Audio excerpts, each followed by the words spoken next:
Hey guys. Elias D here. And I have some bad news.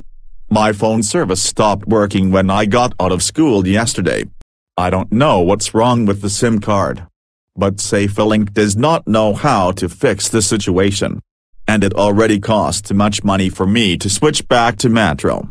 And Sprint will charge me $100 if I switch to them. So not an option. So I won't be able to use my cellular data. I remember back in August or something. My SIM card started messing up.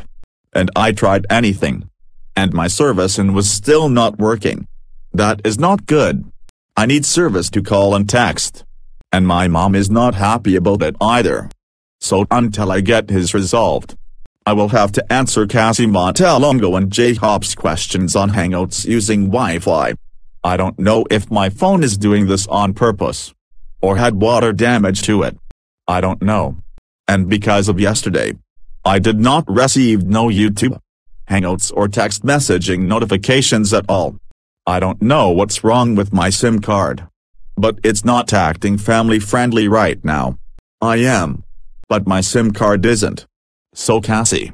Sorry for not replying to your messages. I will see you guys tomorrow.